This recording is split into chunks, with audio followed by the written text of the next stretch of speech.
Hello and welcome and namaste from New Delhi. You're watching DD India NewsHour. I'm Gautam Roy. Coming up over the next 1 hour.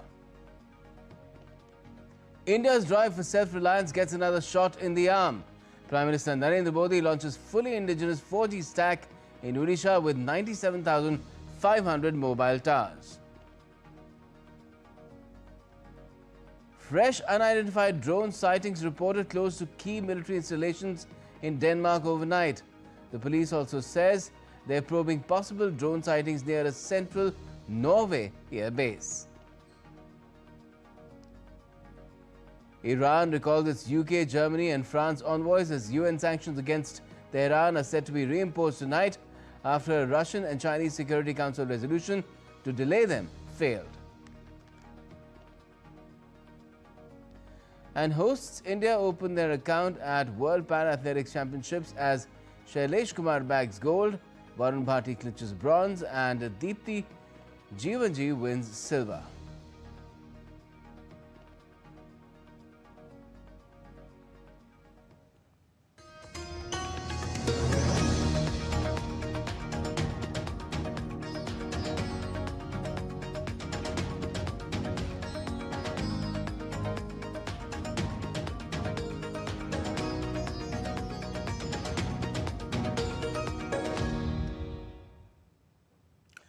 Prime Minister Narendra Modi inaugurated Bharat Sanchar Nigam Limited's indigenously developed 4G stack in India's eastern state of Odisha on Saturday, signalling a major leap in the country's telecom infrastructure.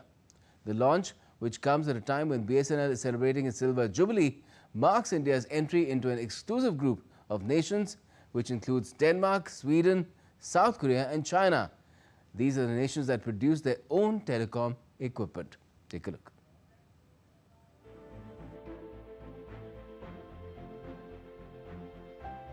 In a big push towards digital India, Prime Minister Narendra Modi on Saturday unveiled the new avatar of Bharat Sanchar Nigam Limited's indigenous 4G network services from Jharsuguda in the eastern Indian state of Odisha, marking a significant step for the country's telecommunications sector. The launch coincided with BSNL Silver Jubilee celebrations, underscoring the government's emphasis on indigenous technology in critical infrastructure. Prime Minister Modi said that India will become the global hub of telecom technology in the future. He emphasized that the expansion of 4G technology will directly benefit over 20 million people nationwide. ये ओडिशा के लिए भी गर्व की बात है कि आज झारसुगुड़ा से बीएसएनएल के स्वदेशी 4G नेटवर्क का शुभारंभ हो रहा है, जिसमें करीब 1 लाख, दोस्तों देश के लिए गर्व होगा, 1 लाख 4G टावर है। ये टावर देश के दूरदराज के क्षेत्रों में कनेक्टिविटी की नई क्रांति लाने जा रहा है। 4G तकनीक के एक विस्तार से देश भर में 2 करोड़ से ज्यादा लोगों को सीधा लाभ मिलेगा। Alongside the launch, Prime Minister Modi commissioned more than 97,500 mobile 4G towers built at a cost of around $4.2 billion with indigenous technology. These include more than 92,600 4G technology sites commissioned by the BSNL. Over 18,900 4G sites have been funded under the Digital Bharat Nidhi, which will connect around 26,700 unconnected villages in remote, border and left-wing extremism affected areas, serving over 2 million new subscribers. These towers are solar-powered, making them India's largest cluster of green telecom sites and a step forward in sustainable infrastructure.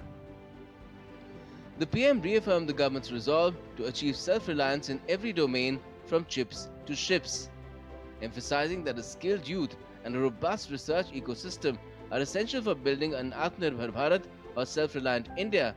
The PM stated that this is a major priority for his government.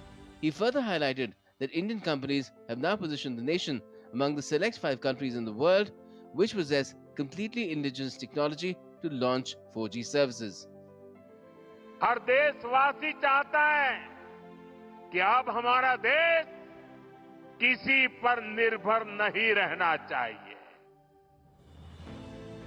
हर चीज में भारत आत्मनिर्भर हो और इसलिए पारादीप से लेकर झारसुगुड़ा तक एक विशाल औद्योगिक क्षेत्र का निर्माण हो रहा है। Underlining that India has already rolled out the fastest 5G services, Prime Minister Modi noted that the BSNL towers inaugurated on Saturday are readily equipped to support 5G services as well. He also said that the coming decade would drive Odisha towards prosperity. With Somesh Patel in Jharsuguda, Bureau Report, DD India.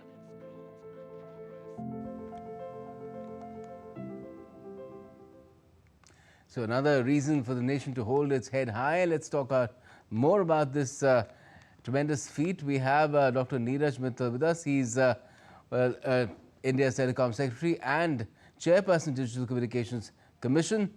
First of all, many congratulations for this major feat in India's indigenization drive, Dr. Mittal. Thank you so much. Well, tell us first as to how it has been done, as India is only the 5th nation now to have such a capability. Yeah, it's been as I said earlier, like a Hollywood, blockbuster with lots of twists and ups and downs, but, finally succeeding.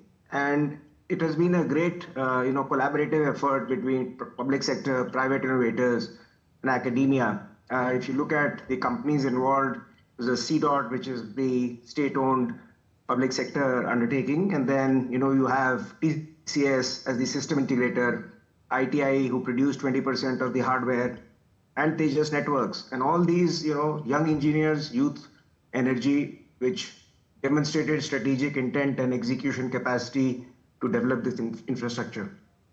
Superb. Now, what were the challenges which were surmounted in completing this task, and which challenges still lie ahead?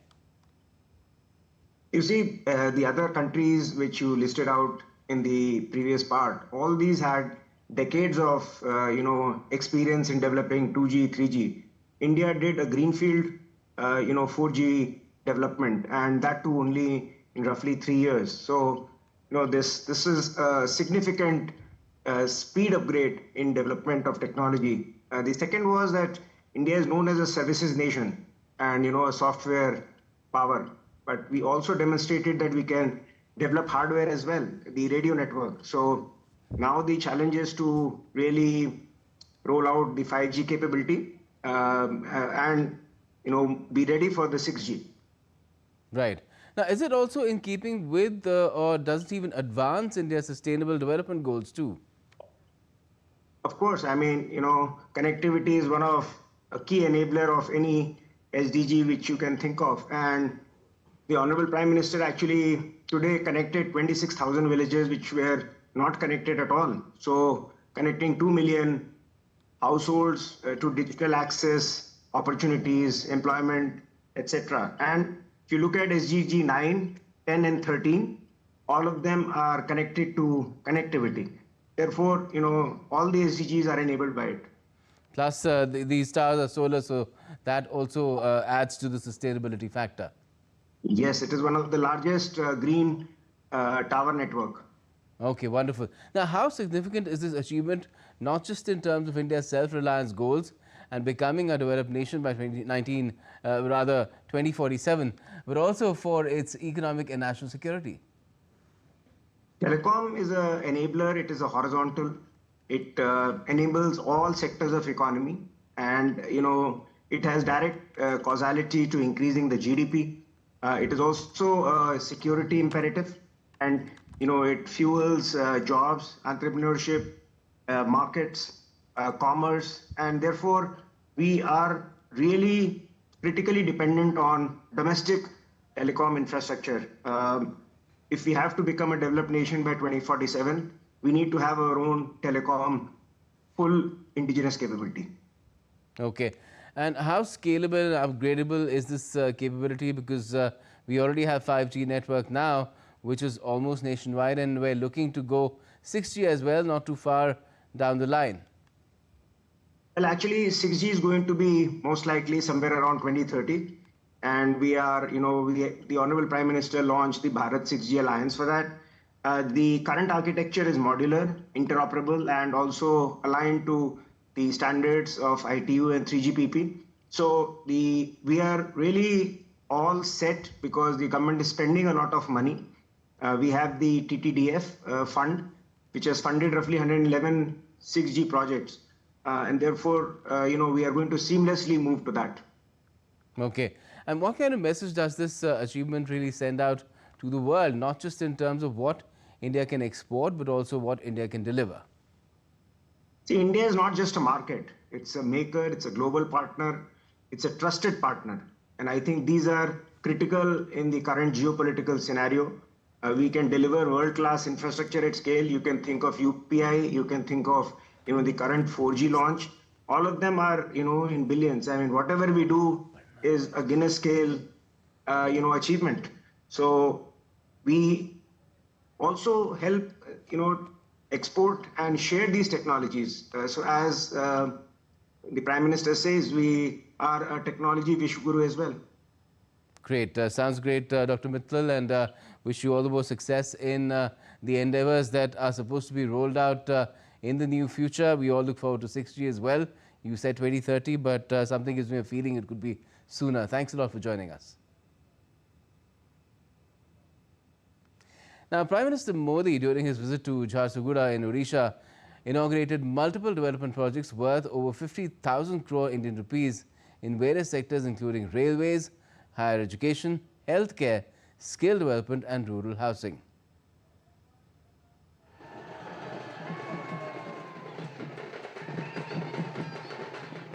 Prime Minister Narendra Modi visited Odisha's Jharsuguda on Saturday, inaugurating multiple developmental projects worth over 50,000 crore across multiple sectors. Emphasizing the strategic importance of semiconductor industry, PM announced that the central government has recently approved 2 semiconductor units for Odisha, with a semiconductor park also set to be established. हमारी सरकार बड़े-बड़े projects Orissa में ला रही है। केंद्र सरकार ने हाल में ही ओडिशा के लिए 2 सेमीकंडक्टर यूनिट की मंजूरी दी है। पहले कोई सोच भी नहीं सकता था कि सेमीकंडक्टर जैसी आज की दुनिया की लेटेस्ट टेक्नोलॉजी वाली इंडस्ट्री कभी असम में लग सकती है, कभी उड़ीसा में लग सकती है, लेकिन यहां के नौजवानों का सामर्थ्य है कि आज ऐसी इंडस्ट्री आपके यहां आ रही है। चिप बनाने के लिए ओडिशा में सेमीकंडक्टर पार्क भी बनने जा रहा है। वो दिन दूर नहीं जब छोटी सी चिप वो अब हमारे ओडिशा में बनेगी। On the occasion, Prime Minister virtually flagged off the Amrit Bharat Express between Berhampur and Surat, providing affordable and comfortable connectivity across states, supporting tourism, creating employment opportunities and linking key economic districts. Prime Minister also laid the foundation stones for the expansion of 8 IITs at an investment of around 11,000 crore. He also launched the Merit Scheme, designed to improve quality research and innovation in 275 state engineering institutions across the country. In addition, the Prime Minister distributed sanction orders to 50,000 beneficiaries under the Antyodaya Griha Yojana. The scheme provides pakka houses and financial assistance to vulnerable rural families, including persons with disabilities, widows, and victims of natural calamities. PM Modi said that he has great faith in Odisha's capability and talent. In his words, Odisha has seen decades of poverty, but now this decade is going to take it towards prosperity. He highlighted the vision of developed Odisha, reassuring his commitment for a prosperous and economically robust future for the state of Odisha. Somesh Patel's report for DD India. And still to come on DD India NewsHour. India sharply rebukes Pakistan Prime Minister Shehbaz Sharif's remarks at the United Nations General Assembly. India finds natural gas off the Andaman Islands. And the US revokes the visa of Colombian President Gustavo Petro.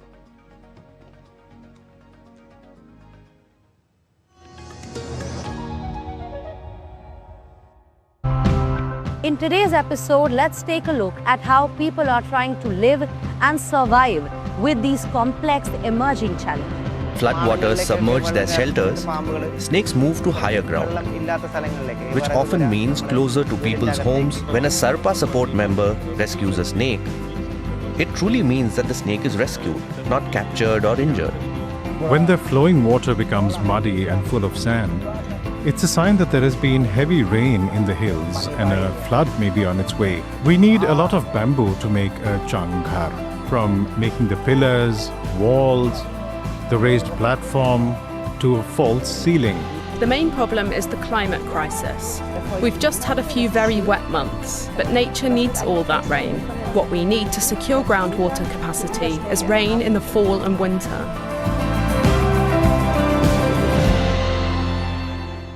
Can the US launch a bombing campaign against Iran? The Philippines vessel suffered structural damage. The saga of child sexual abuse is the United States China's debt trap strategy. Truth is stranger than fiction. But sometimes hard to uncover.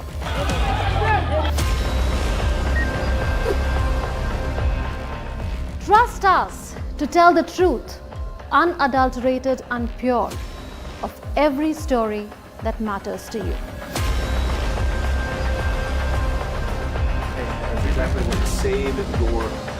You read between the lines, cut the clutter, and connect the dots to get you the full picture.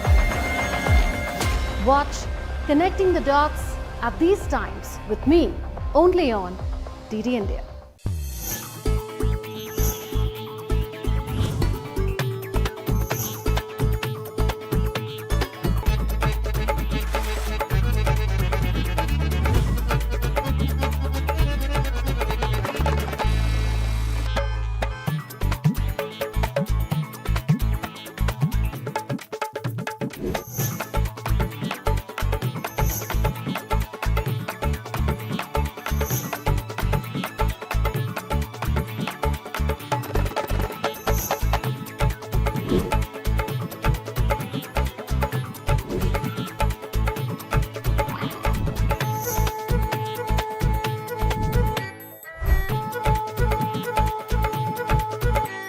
Welcome to Jaipur.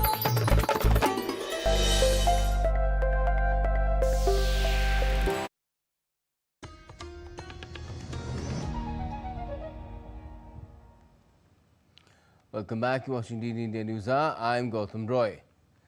Now, India has strongly rejected Pakistan Prime Minister Shehbaz Sharif's attempts to glorify terrorism, dismissing his UN General Assembly remarks as absurd theatrics.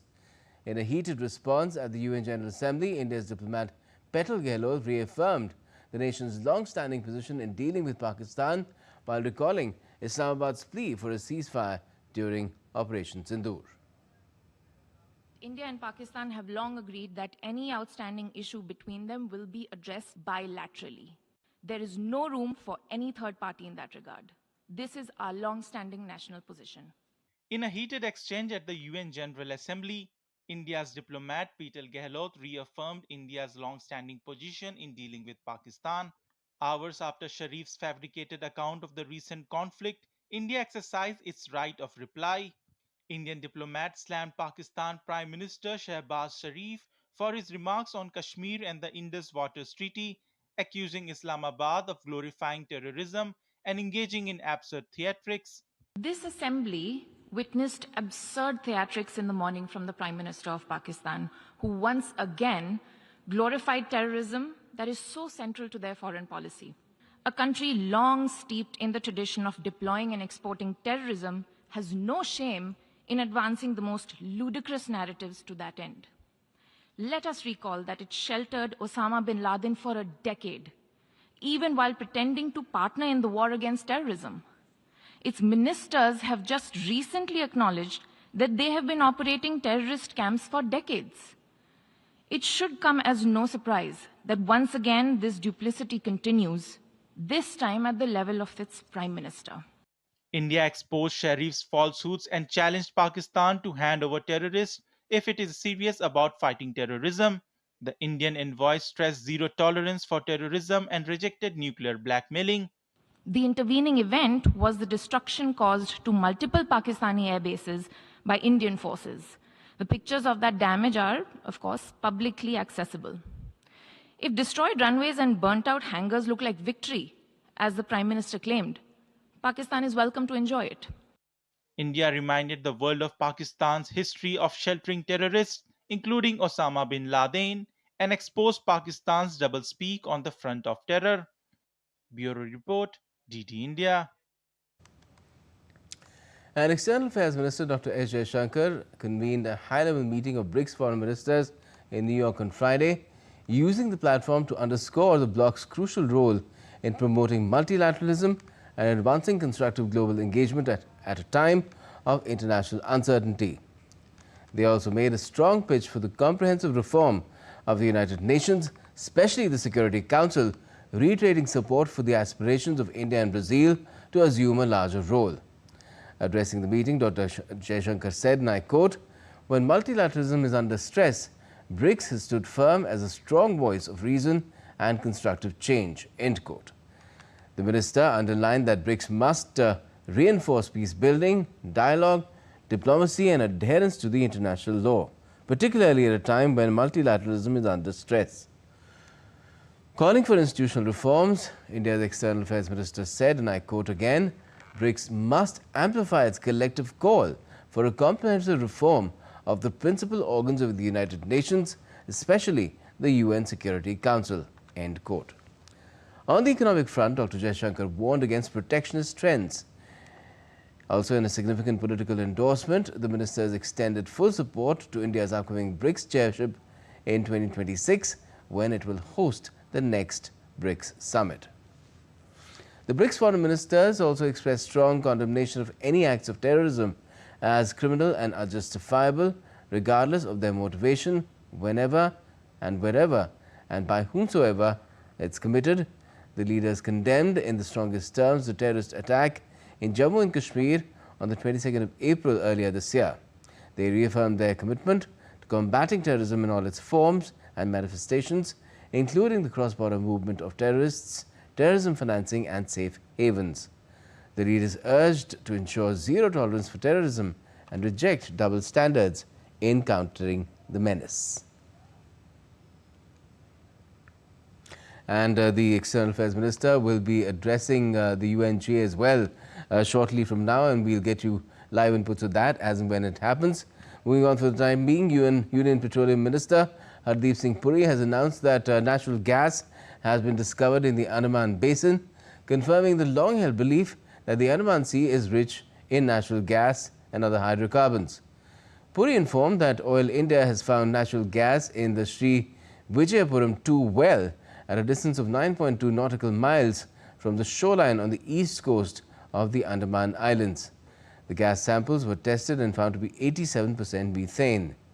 Under the Deepwater Mission announced by Prime Minister Modi on Independence Day this year, large number of deepwater exploration wells are planned in our offshore basins in order to find new discoveries and exploit hydrocarbon reserves.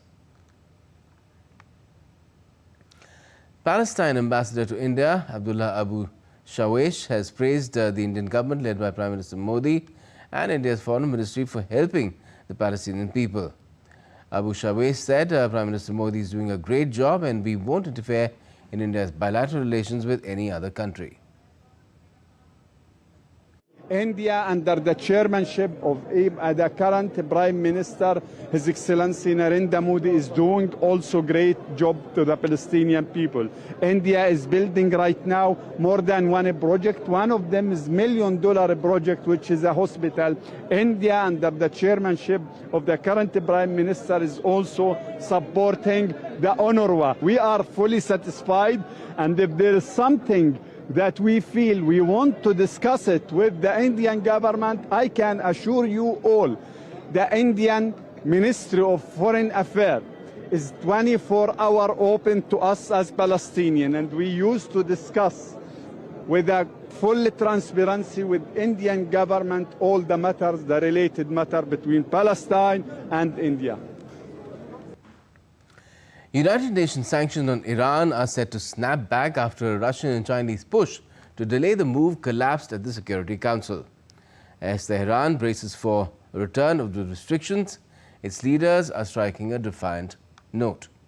Here's more in this report. In favor of the draft resolution contained in document, please raise their hand. The countdown is on. United Nations sanctions on Iran are set to snap back into place this Saturday. A last-ditch push by Russia and China to delay the move failed at the United Nations Security Council, with only 4 nations backing their resolution. So the result of the voting is as follows. 4 votes in favor, 9 votes against, 2 votes abstentions. The draft resolution has not been adopted, having failed to obtain the required number of votes. The sanctions return after European powers, Britain, France and Germany triggered a 30-day process accusing Tehran of violating the landmark 2015 nuclear deal. The agreement was designed to prevent Iran from developing a nuclear weapon, something Tehran continues to deny. Iranian President Masoud Pezeshkian has asserted that Iran is fully prepared to face the reimposed sanctions, insisting the nation will withstand Western pressure. And ultimately, it's not as if the sky will fall and we'll have to surrender if they go through with this. The reality is that with the measures we have in place, with the relationship we maintain with our neighbors, with the countries in Eurasia, BRICS, and the Shanghai Cooperation Organization, and with the interactions that have been forming, as well as with the people of our own country and Iranians who care about Iran and the territorial integrity of the nation, and who believe in the dignity and pride of the Iranian people, we will be able to overcome this situation. At the same time, Foreign Minister Abbas Araghchi confirmed a deal with the international watchdog, but dismissed the sanctions as legally void. He vowed Tehran would never bow to pressure while keeping a door open for dialogue. Iran will never bow to pressure. We respond only to respect. The choice is clear: escalation or diplomacy. The responsibility lies with those who broke their commitments and undermined international law. On the streets of Tehran, citizens braced for impact. Many fear the sanctions will squeeze an already fragile economy, bringing renewed uncertainty to daily life. It will have an impact. It is impossible for it not to. One way or another, we will become isolated. Economically, it will definitely have an effect. With sanctions poised to return, Iran's leadership is projecting resilience, but for ordinary citizens, the fear is of renewed economic strain. The coming weeks will test how far Tehran can balance defiance with diplomacy. Bureau Report, DD India.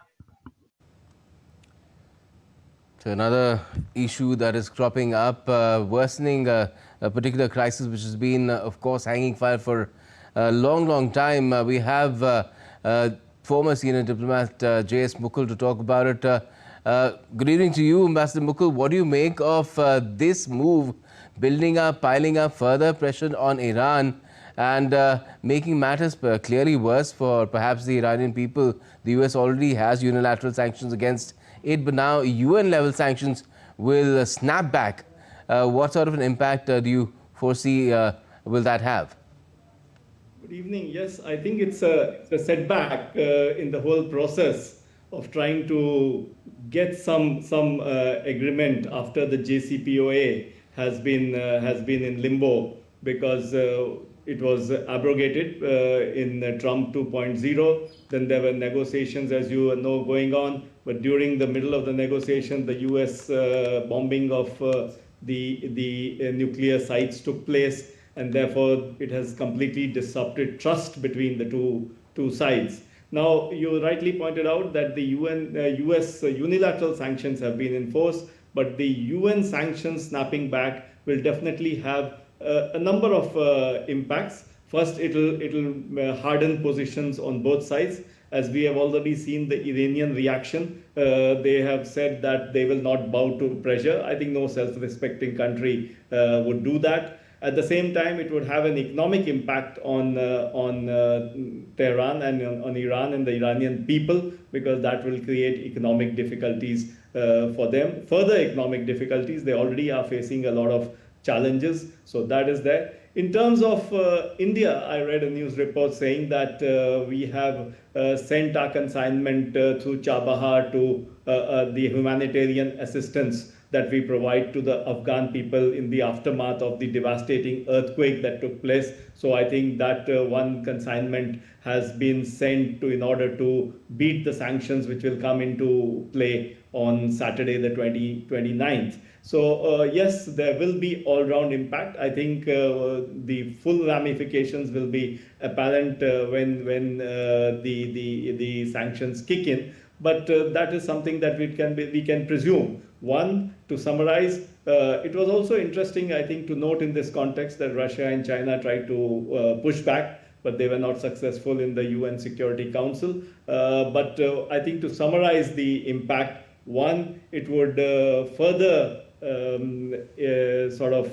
deteriorate the economic situation, and the economic pressure would increase on the Iranian regime, and the people there would are likely to face difficulties. That is in the short term. Of course, the Iranian stance has been defiant. They say that we have faced these sanctions in the past and they are not likely to bow down to this pressure. So, and I think it further takes away the possibility of any sort of a via media being found in this ongoing long pending issue of Iran, which of course denies that it is having or making nuclear weapons, whereas the West continues to sort of have doubts on that. So this is a further deterioration of that. And apart from all this, what you mentioned, could there also be any sort of precipitative fallout? And I don't use that term lightly, fallout, just because it's interesting wordplay.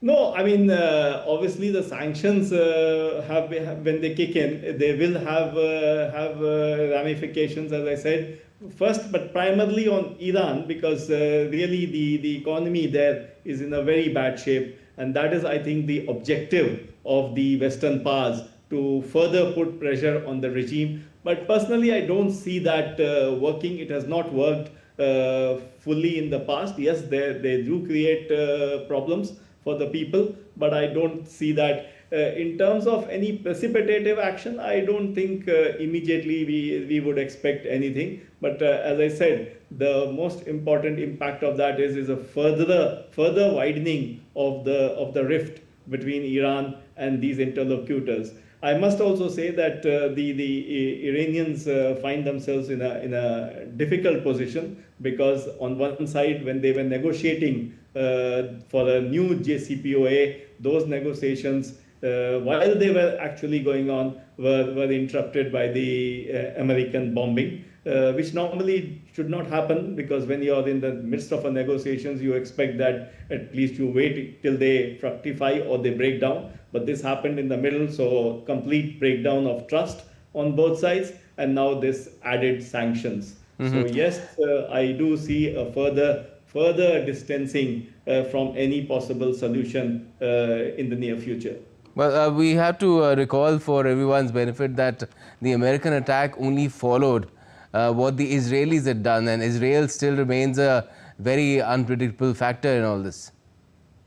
Absolutely. I mean, Israel is acting in a manner that is creating a lot of discomfort in not just in Iran, but the West Asia as a whole. We also saw that in the middle of the negotiations with the Hamas, which were going on with Qatar, in Qatar, the Israelis bombed there, and that disrupted those particular negotiations completely. So, and further ramifications of that, which forced immediately as a quick response the Saudis to start to enter into the agreement, the defense security agreement with Pakistan, because frankly, the Gulf states have been completely relying so far for many years and decades on the US providing them the security. But I think the US stands quite discredited in their eyes because the US was already losing ground, but I think this was the last straw, so to say, when the Israelis bombed Qatar. And also, you're right, when the Israeli attack on Iran took place earlier, that again was something that was precipitative. But what I think came as a shock was the US joining into that bombing, which again was, as I said, in the midst of negotiations. So normally in diplomacy, this is not done. It's unheard of that while the negotiations are going on, you at least wait till the results, whatever they may be, positive or otherwise. But in both these cases, the bombing took place while the negotiations were ongoing. Mm-hmm. And another unpredictable factor always that keeps on coming with all kinds of putting all kinds of rabbit out of his hat is Donald Trump. Do you feel that he could step in and do something dramatic in this case? Well, I think nobody has been able to predict Mr. Trump till now, what he will do or what he will not do. He's a completely mercurial figure, and his actions and his statements seem to come as a surprise on top of the other. In fact, as we speak, I think the world is going through a very, very dramatic flux. The whole world in general, but I think particularly the West Asian region is in the tectonic shifts taking place there. There are cataclysmic, if I could put it, cataclysmic, kind of actions happening all around, and the situation, of course, is moving very fast.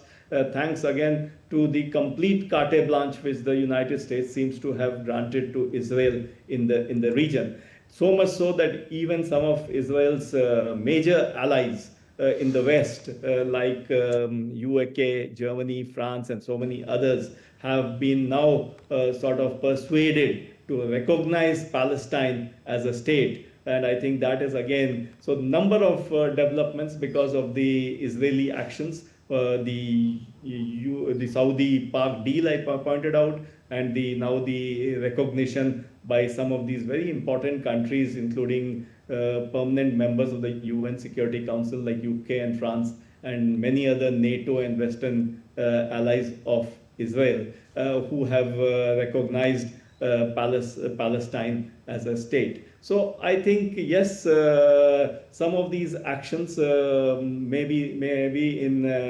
ill-advised in that sense, because I don't think the objective of Israel would have been to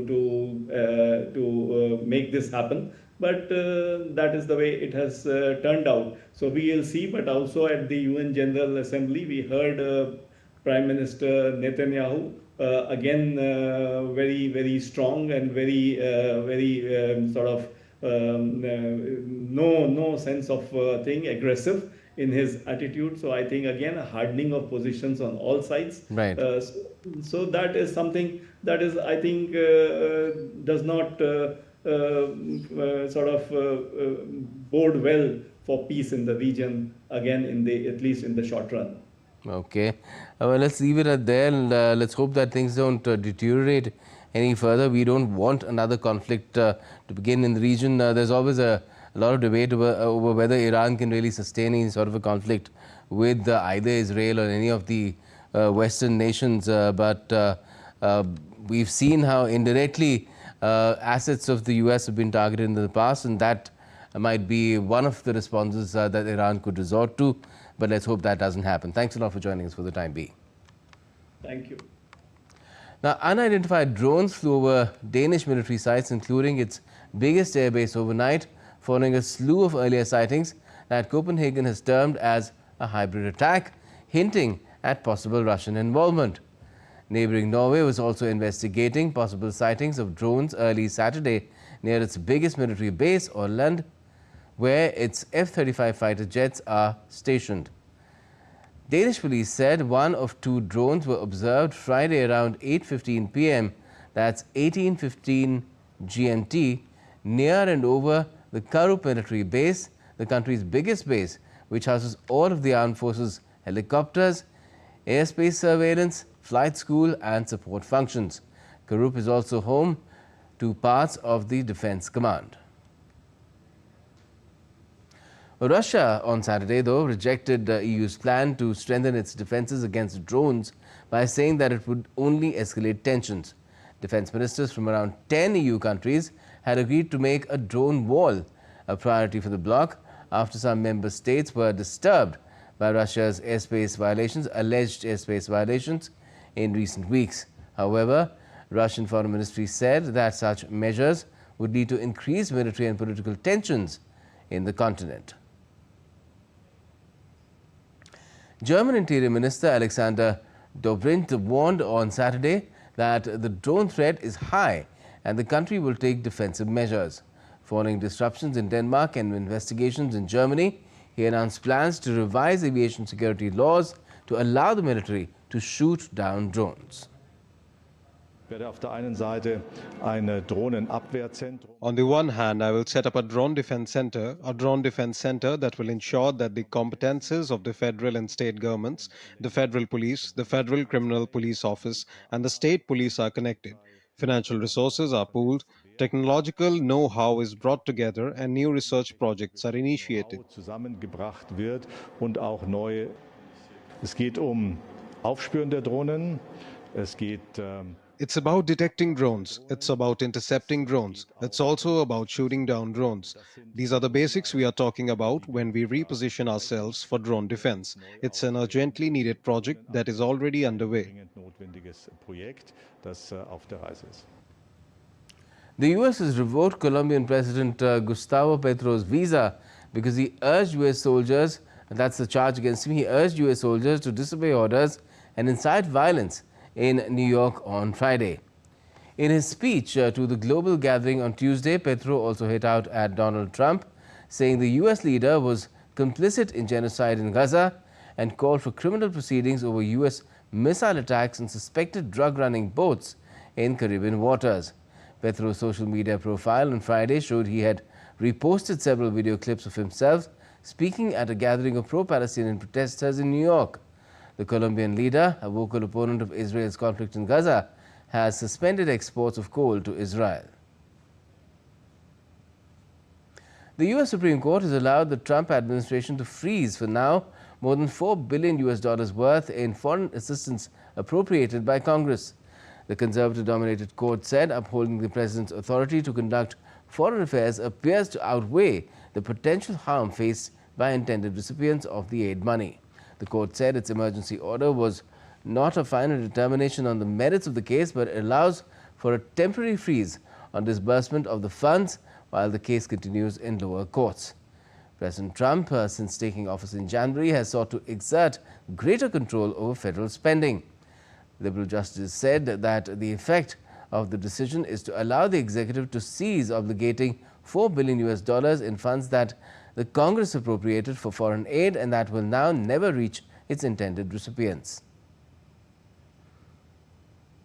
Sri Lankan President Anura Kumar Dissanayake arrived in Osaka on Saturday for a 4-day visit to Japan at the invitation of the Japanese government. During his visit, President Dissanayake will be the chief guest at the Sri Lanka Day celebrations at Expo 2025 and will attend the Sri Lanka Investment Forum in Tokyo. He will meet Emperor Naruhito, Prime Minister Shigeru Ishiba and senior ministers to discuss key issues like defense, foreign affairs, trade and investment. And still to come on DD India NewsHour. India and Pakistan seem to be battle ready for the Asia Cup final showdown on Sunday. And India's 18-year-old armless archer Sheetal Devi makes history by clinching her maiden World Archery Para Champions gold.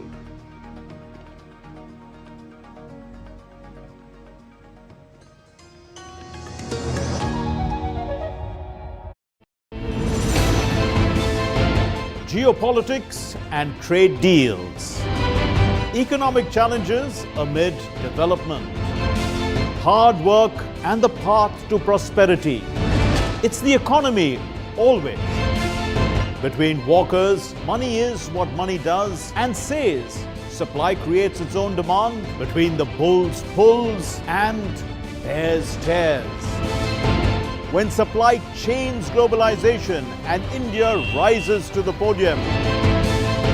We'll get you centered with the economic brief at 8 p.m. every Thursday on DD India.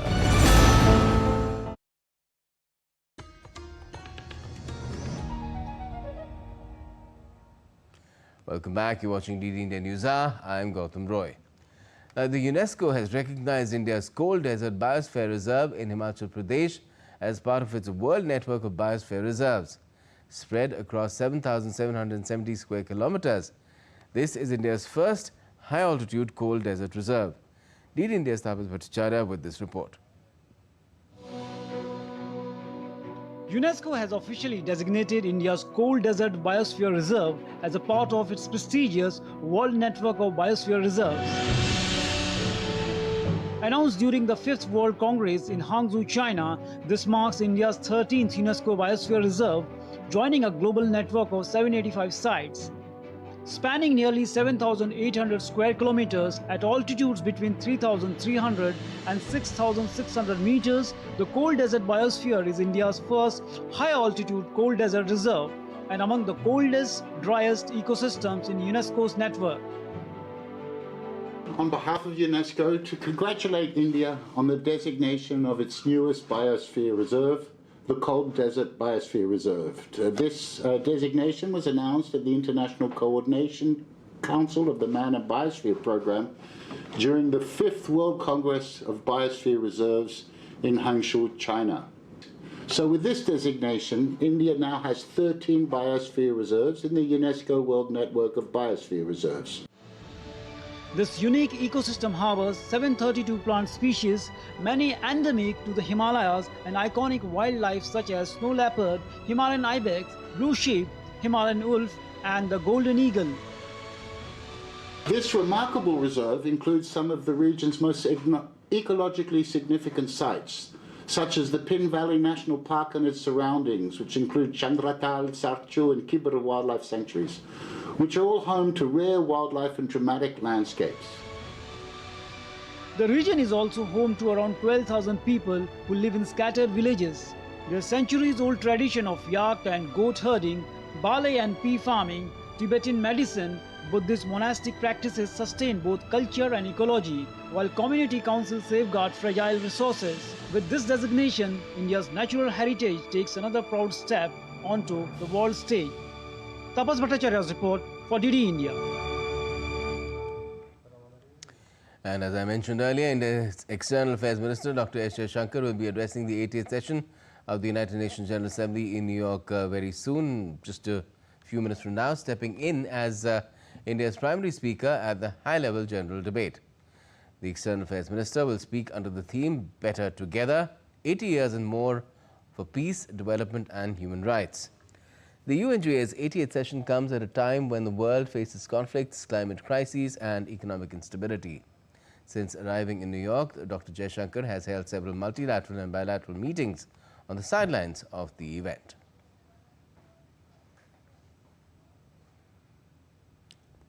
And now it's time to get you some sporting updates as well. Well, India is scripting a sporting revolution under Prime Minister Modi. From record budgets and landmark reforms to historic medal hauls, the nation is on its way to becoming a true multi-sport powerhouse. Here's the report. My own experience, I've been introduced to the TOP scheme, which is also a very, very important scheme taken by the government, and I've always felt really supported by them. Each athlete, they are really happy because PM is really taking interest in their career and their well-being and their performance also. So that difference is visible. I'm proud to say that I'm an Indian who represents the country with pride, and thanks to our leadership in our country, under the dynamic leadership of Modi ji, we are definitely moving in the right direction.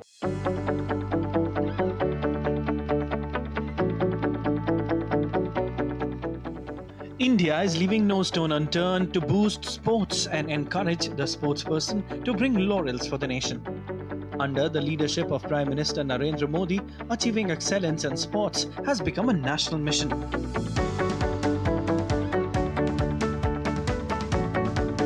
The number stands as a testament to government's sincere efforts. Budget push for sports. The Sports Ministry's annual budget has grown from 466 crore rupees in 2004-05 to a record 3,794 crore rupees in 2025-26. Flagship initiatives. Khelo India scheme. It promotes both mass participation and excellence.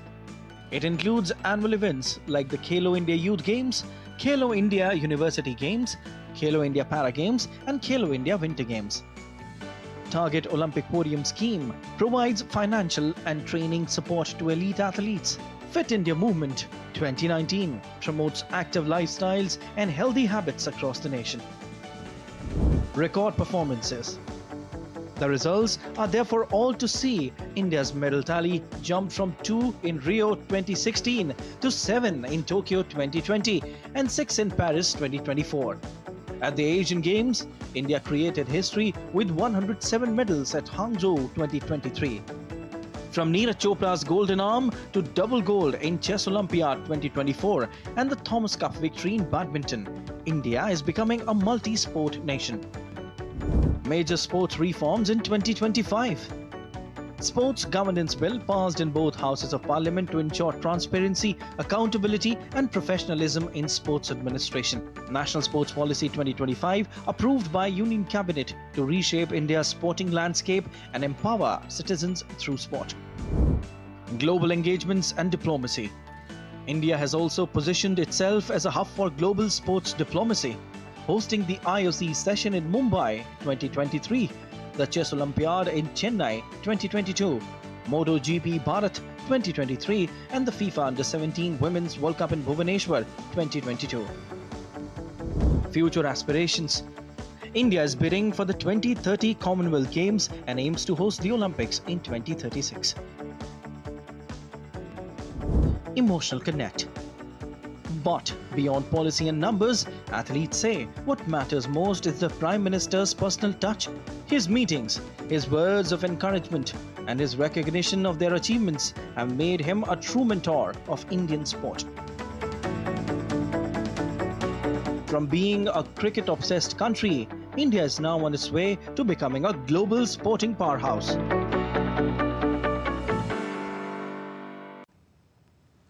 Now, hosts India opened their account at World Parathletic Championships in New Delhi on Saturday with as many as 3 medals. High jumper Shailesh Kumar won the gold medal in men's high jump in T63 category. He also set a new championship record in the T42 category. In the same event, Varun Bhati bagged a bronze. USA's Ezra Fresh, the reigning Olympic champion, won the silver medal. In the last event of the day, Deepti Jivanji finished with the silver medal in the women's 400-meter T20 with a season's best of 55.16 seconds. The 3 medals put India in the 4th place on the medals tally at the end of day 1. Now, India and Pakistan are ready to battle it out for the 3rd time in this Asia Cup in Dubai, marking the very first time that both the nations will compete in the final in tournament's 41-year history, giving the clash an added intensity. DD India's Mukesh Shukla brings us this report ahead of the final showdown. The stage is set as India will take on Pakistan in the final of the Asia Cup 2025 at the Dubai International Cricket Stadium, marking the first time that the two arch rivals will meet in Asia Cup final in 41 years history of the tournament. This will be the 3rd and final meeting between the two teams in the marquee T20I competition and the 4th overall at this venue in 2025. The men in blue have enjoyed a flawless campaign so far, winning all 6 of their matches, including 2 victories over Pakistan, once in the group stage and again in the Super 4 stage. Riding on this momentum, the Surya Kumar Yadav-led side will be aiming to get the better of their arch rivals once more and secure their record-extending 9th Asia Cup title. Pakistan, on the other hand, have had a stop-start journey. They suffered defeats only against India but managed to win all their other matches, some comfortably and others by bare margins, giving their fans a lot to cheer about. Their campaign has been mixed, but they have found ways to win through collective efforts rather than relying on individual brilliance. Talking about the rivalry between the two teams in finals, India and Pakistan have played 5 finals in limited overs tournaments that have included more than 5 teams. India's only wins have come in the Benson and Hedges World Championship of Cricket and the inaugural T20 World Cup in 2007. Pakistan have won the other 3 encounters, that is Australasia Cup and most recently the Champions Trophy. Whereas in the head-to-head battle in T20Is, India take the lead, winning 12 out of 15 encounters. The India-Pakistan rivalry in cricket finals has always delivered intense and unforgettable moments with history, pride and a coveted trophy on the line. This Asia Cup 2025 final promises to be a yet another thrilling chapter in this storied competition. Mukesh Shukla's report, DD India, Dubai.